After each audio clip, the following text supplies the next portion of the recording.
Pickup ने auto को मारी टक्कर, 2 स्कूली बच्चों की मौत। गढ़वा में हादसे के बाद ग्रामीणों ने गाड़ी में आग लगाई, पुलिस पर किया पथराव। गढ़वा में तेज रफ्तार पिकअप वैन ने ऑटो में टक्कर मार दी। इस हादसे में 2 स्कूली बच्चों की मौत हो गई है, वहीं 6 बच्चे गंभीर रूप से घायल हैं। घायल बच्चों को आनन फानन में सदर अस्पताल पहुंचाया गया, जहां इलाज चल रहा है। घटना गढ़वा थाने क्षेत्र के जाटा के पास की है। हादसे के बाद ग्रामीण उग्र हो गए। ग्रामीणों ने पिकअप वैन में आग लगा दी। इसके बाद सड़क जाम कर विरोध प्रदर्शन करने लगे। घटना की सूचना मिलने के बाद मौके पर पुलिस की टीम और फायर ब्रिगेड की टीम मौके पर पहुंची तो ग्रामीणों ने विरोध किया। पुलिस की ओर से ग्रामीणों को समझाने की कोशिश की गई, लेकिन उग्र ग्रामीणों ने पथराव शुरू कर दिया। पुलिस को पीछे हटना पड़ा। उग्र भीड़ ने घटना स्थल पर मौजूद पुलिस की गाड़ी को भी निशाना बनाया। 6 से अधिक पुलिस की गाड़ियों को तोड़फोड़ कर दी। तनाव बढ़ने की सूचना पर गढ़वा एसपी दीपक कुमार पांडे मौके पर पहुंचे। उग्र भीड़ ने उन पर भी हमला करने की कोशिश की। पुलिस को भीड़ नियंत्रण करने के लिए लाठीचार्ज करना पड़ा। भीड़ को हटाने के लिए आंसू गैस के गोले भी छोड़े। पुलिस ने घटनास्थल से 6 लोगों को हिरासत में लिया है। पुलिस ने सड़क के किनारे कई 2 पहिया वाहनों को भी जब्त किया है। इस जिले में हाथी मचा रहे आतंक, दर्जन भर घर तोड़े, डर के मारे खेतों में काम करने नहीं जा रहे हैं लोग। सरायकेला खरसावां जिले के कुड़कू, ईचागढ़, नीमडीवा, चांडिल में हाथियों द्वारा लगातार उत्पात मचाया जा रहा है, जिससे गांव वाले ना ही खेती किसानी कर पा रहे हैं और ना ही अपने घर में रात में सो पा रहे हैं। रात भर जागकर ही बिता रहे हैं। कुड़कू प्रखंड के दयापुर व झापागोड़ा गांव में 1 दर्जन लोगों के घरों को तोड़ दिया है। हाथियों ने गुरुदेव महतो, डोमन महतो, सुबोध महतो, विकल महतो तथा दयापुर में तनु महतो, अरुण महतो, रामकृष्ण महतो, बोनू महतो, सवैया गोप, निमाई गोप व सटीक महतो का घर को तोड़कर घर में रखे चावल आदि अनाज को अपना निवाला बनाया। जंगली हाथियों के डर से लोग खेतों में भी काम करने के लिए नहीं जा पा रहे हैं। लोगों को डर सता रहा है कि कहीं खेत में काम करते समय झाड़ी जंगल से हाथी निकलकर लोगों को ना निशाना बनाए। भाजपा नेता सच्चिदानंद महतो ने बताया कि हाथियों द्वारा 1 दर्जन घरों को तबाह कर दिया गया। कुछ गृह स्वामी तो बेघर हो गए, कुछ घरों को आंशिक क्षति हुई है। कहा कि बंकार कुड़ी, तुलनंडी व कुकड़ू जंगल में हाथियों का झुंड डेरा जमाए हुए हैं। उन्होंने कहा कि वन विभाग लापरवाह हो गया है।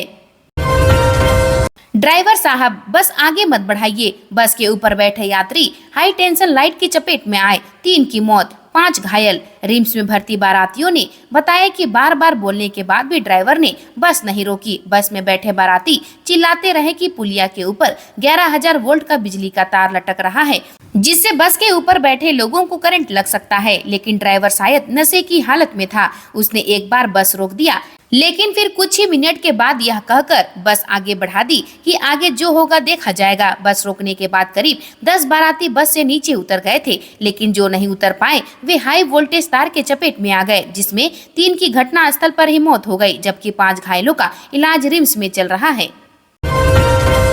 जमशेदपुर में 42 साल के व्यक्ति ने की सुसाइड। 1 साल से आर्थिक तंगी से था परेशान, बेटे की स्कूल फीस देने में नहीं था समर्थ। सीताराम डेरा थाना क्षेत्र के नीतीबाग कॉलोनी निवासी 42 वर्षीय वाई जगदीश राव ने फांसी लगाकर आत्महत्या कर ली। सोमवार रात जगदीश का शव उनके घर के छत पर लटकता पाया गया। जानकारी मिलने पर परिजनों ने जगदीश को फंदे से उतारा और अस्पताल लेकर जहां उन्हें मृत घोषित कर दिया। इधर सोमवार को जगदीश के शव का पोस्टमार्टम कर परिजनों को सौंप दिया। जगदीश टाटा स्टील में ठेका कर्मी थे। जगदीश के चाचा आनंद राव ने बताया कि जगदीश बीते 1 साल से आर्थिक तंगी से परेशान था। उसने कई बार परिवार के सदस्यों को यह बात भी कही, वह परिवार की जरूरतों को पूरा नहीं कर पा रहा था।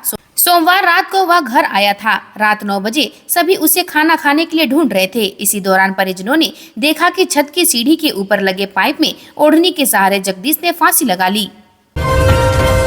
पेटरवार में भयंकर सड़क हादसा, 2 की मौत, 6 लोग घायल, 3 की स्थिति नाजुक, 1 की स्थिति सामान्य। बोकारो जिले के बेरमो अनुमंडल स्थित बोकारो रामगढ़ NH-23 पर पेटरवार मुख्य मार्ग बैंक ऑफ इंडिया के समीप दर्दनाक सड़क दुर्घटना में अज्ञात वाहन और मारुति वैन में टक्कर हो गई, जिसमें मारुति वैन में सवार 6 लोग दुर्घटनाग्रस्त हो गए। वहीं घटना में 6 लोग घायल हुए, उनमें 3 की स्थिति नाजुक है, 2 की घटनास्थल पर ही मौत हो गई, 1 की स्थिति सामान्य है। मारुति वैन गोला से शादी समारोह में हिस्सा लेने जारंडी गया था। वहीं सुबह बारात वापस आने के क्रम में Petarwar NH-23 bank of India के समीप हादसा हो गया। सभी को स्थानीय CSC से ले जाया गया, जहां डॉक्टर हेमलता के द्वारा इलाज के दौरान बताया गया कि 2 लोग की मौत हो चुकी है, 3 की स्थिति नाजुक है। 3 में से 1 को बेहतर इलाज के लिए बोकारो BGH और 2 को रिम्स रेफर रांची कर दिया गया है।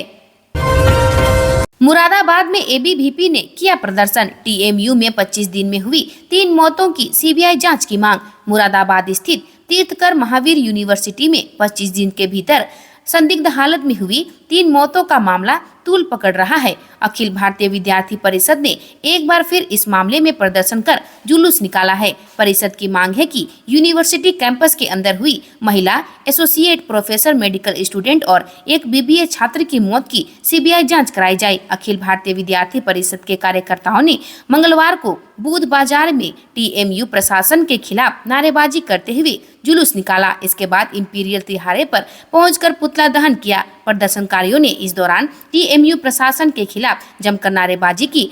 प्रदर्शनकारियों की मांग है कि TMU में संदिग्ध हालत में हुई मौतों की CBI जांच कराई जाए। प्रदर्शनकारियों ने इस परिसर में लगातार हो रही मौतों पर सवाल उठाते हुए इसकी तह तक जाने की मांग की है। हजारीबाग के बड़का गांव में झड़प, पुलिस प्रशासन इलाके में तैनात। हंगामे के बाद काबू में हालात, हुड़दंगियों पर रखी जा रही नजर। हजारीबाग के बड़का गांव महुदी सोनपुरा इलाके में आज हिंसक झड़प हुई है। इस हिंसक झड़प में कुछ लोग घायल हुए हैं। फिलहाल स्थिति नियंत्रण में है। जानकारी के मुताबिक हंगामा रामनवमी रूट निर्धारण को लेकर धरना दे रहे एक पक्ष के लोगों और प्रशासन के बीच हुआ है। 2 घंटे से अधिक समय तक क्षेत्र में अफरा तफरी का माहौल हो गया था। लोगों को नियंत्रित करने के लिए पुलिस प्रशासन की ओर से लाठीचार्ज के साथ आंसू गैस के गोले भी छोड़े गए। क्षेत्र में जिले के SP सहित दूसरे पुलिस प्रशासन के अधिकारी मौजूद रहे। पूरे क्षेत्र में पुलिस बल की तैनाती की गई है। अब भी जवान मौजूद हैं। इस बीच एक पक्ष के लोगों की ओर से स्थानीय बड़कागांव विधायक का पुतला भी फूंका गया है। नीट पेपर लीक केस में 2 और गिरफ्तार। पटना से पकड़े गए पंकज पर पेपर चुराने का आरोप। CBI ने अब तक 12 गिरफ्तारियां की। नीट पेपर लीक मामले में CBI ने मंगलवार को 2 और लोगों को गिरफ्तार किया है। पकड़े गए लोगों के नाम पंकज और राजू हैं। पंकज को पटना और राजकुमार C उर्फ राजू को झारखंड के हजारीबाग से पकड़ा गया है। पंकज पर नीट का पेपर चोरी करने का आरोप है, वहीं राजू ने इसे आगे बढ़ाया। पंकज कुमार उर्फ आदित्य के बारे में जानकारी मिली है कि उसने 2017 में NIT जमशेदपुर से सिविल इंजीनियरिंग की है। पंकज कुमार ने नेशनल टेस्टिंग एजेंसी के ट्रंक से पेपर चुराया था। इसके बाद पेपर को आगे बांटने के लिए दे दिया गया था। पंकज कुमार बोकारो का रहने वाला है। NEET UG paper leak case में CBI अब तक 12 गिरफ्तारियां कर चुकी है।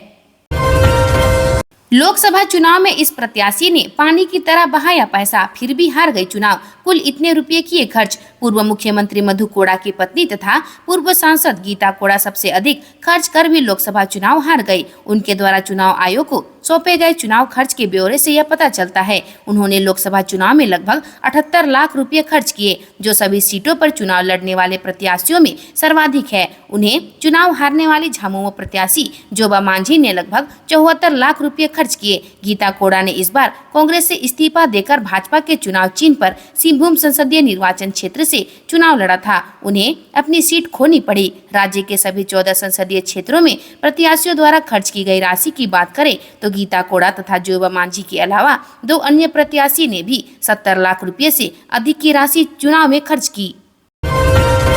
दिल्ली से वापस रांची लौटे CM हेमंत सोरेन। कल PM मोदी और राष्ट्रपति मुर्मू से की थी मुलाकात। झारखंड के CM हेमंत सोरेन मंगलवार को 4 दिनों की दिल्ली यात्रा के बाद वापस रांची लौट आए हैं।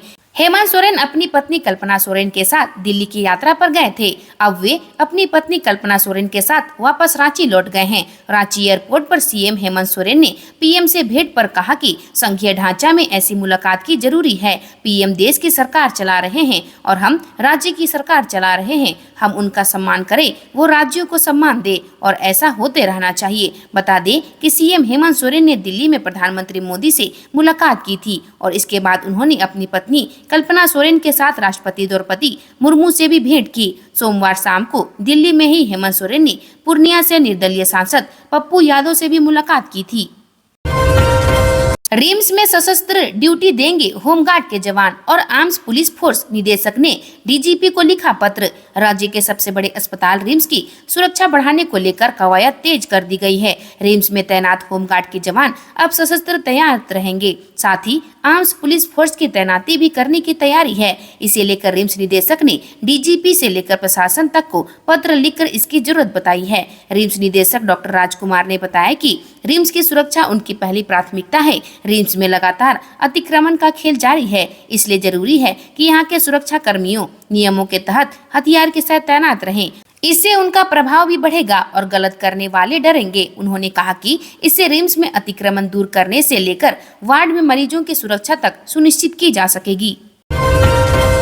इस जिले में सभी प्रखंडों में शुरू होगा आधार पंजीकरण का काम। इतने दिन का मिला टाइम। जिला दंडाधिकारी सह उपायुक्त अनन्या मित्तल के निर्देश अनुसार जिला स्तरीय आधार निगरानी समिति की समीक्षा बैठक आयोजित की गई। उप विकास आयुक्त मनीष कुमार की अध्यक्षता में आयोजित बैठक में पूर्वी सिंहभूम जिला में चल रहे आधार केंद्र की विस्तृत समीक्षा की गई। जिले में सूचना प्रौद्योगिकी एवं ई गवर्नेंस विभाग, प्रज्ञा केंद्र, शिक्षा विभाग, post office, India post payment bank, bank एवं आधार सेवा केंद्र के माध्यम से कुल 148 आधार पंजीकरण अद्यतन केंद्र चल रहे हैं।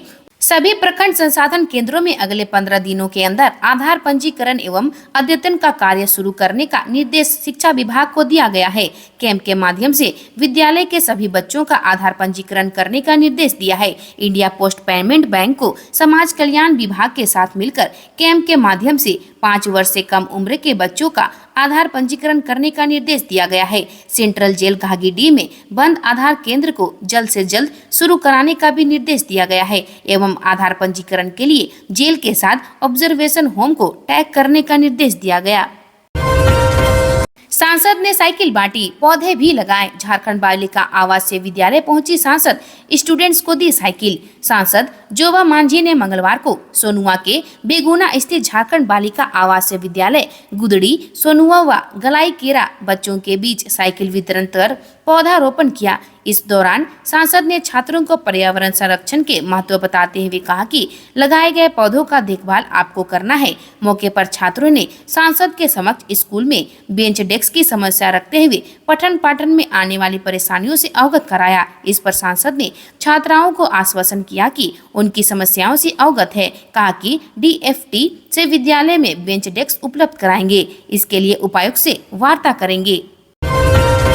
झारखंड पहुंचने के बाद हिमंता बिस्वा शर्मा ने विधानसभा चुनाव में जीत का किया दावा। बताया जनता का क्या है फीडबैक। झारखंड के चुनाव सह प्रभारी हिमंता बिस्वा शर्मा मंगलवार को पार्टी पदाधिकारियों की बैठक में भाग लेने के लिए मंगलवार को रांची पहुंचे, जहां कार्यकर्ताओं ने उनका जोरदार स्वागत किया। उनके साथ पूर्व प्रदेश अध्यक्ष सह राज्यसभा सांसद दीपक प्रकाश भी थे। राजधानी के बिरसा मुंडा एयरपोर्ट से निकलने के बाद उन्होंने आगामी विधानसभा चुनाव को लेकर बड़ा दावा किया है। उन्होंने कहा कि हम निश्चित तौर पर यहाँ पर जीत दर्ज करेंगे।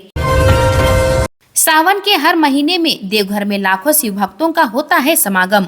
हर साल सावन के दिनों को शुरुआत में हर हर महादेव व बोल बम के नारे लगाते कांवरियों की लाइन लगी रहती है। सावन के महीने में बाबा वैद्यनाथ धाम की महत्ता बहुत बढ़ जाती है। आस्था का सैलाब यहाँ उमड़ पड़ता है। यहाँ देश विदेश से लाखों श्रद्धालु जल अर्पित करने आते हैं। झारखंड के देवघर में बाबा वैद्यनाथ के मंदिर के लिए कांवड़िया दुम्मा क्षेत्र से बाबा नगरी के लिए प्रवेश करते हैं, जो कि झारखंड के बॉर्डर पे है। यहाँ पर ऐसी मान्यता है कि पुराने समय में भगवान शिव जहाँ जहाँ प्रकट हुए वहाँ शिवलिंग को ज्योतिर्लिंग के रूप में पूजा जाता है। बाबा की महिमा बड़ी निराली है।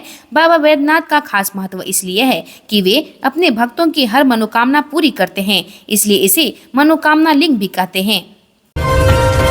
बोकारो के क्षतिग्रस्त अम्बानाला संबंधी रिपोर्ट पर डीसी ने लिया संज्ञान। बीडीओ को दिया ये निर्देश। 15 जुलाई के अंक में गोमियो प्रखंड अंतर्गत चूटे पंचायत में क्षतिग्रस्त अम्बानाला के संबंध में समाचार प्रकाशित हुई। इस पर बोकारो के उपायुक्त विजया यादव ने संज्ञान लेते हुए गोमियो बीडीओ को त्वरित जांच कर रिपोर्ट भेजने का निर्देश दिया है। इसके बाद सोमवार को बीडीओ महादेव कुमार अम्बा नाला का निरीक्षण करने पहुंचे। जल स्रोत के उद्गम क्षेत्र के अलावा क्षतिग्रस्त नाला का हाल देखा। दर्जनों जगह नाला क्षतिग्रस्त मिला। वीडियो ने कहा कि अंबा नाला का जीर्णोद्धार करने और खाली पड़ी जमीन में तालाब या चेक डैम निर्माण कराने की जरूरत है। इससे कृषि विकास में बल मिलेगा, साथ ही मछली पालन हो सकेगा। इस इलाके को पर्यटन के क्षेत्र में भी विकसित किया जा सकता है। अंबा नाला का मरम्मत होने से चूटे पंचायत के आधा दर्जन गाँव में खेतियों में सिंचाई सुविधा मिलेगी। मौके पर मुखिया मोहम्मद रियाज ने कहा कि 2012 में जिला प्रशासन द्वारा मरम्मत कराई गई थी, लेकिन अंबा नाला के क्षतिग्रस्त हो जाने के कारण पानी बेकार बह जाता है। आज के लिए बस इतना ही। मिलते हैं अन्य नए खबरों के साथ में। धन्यवाद।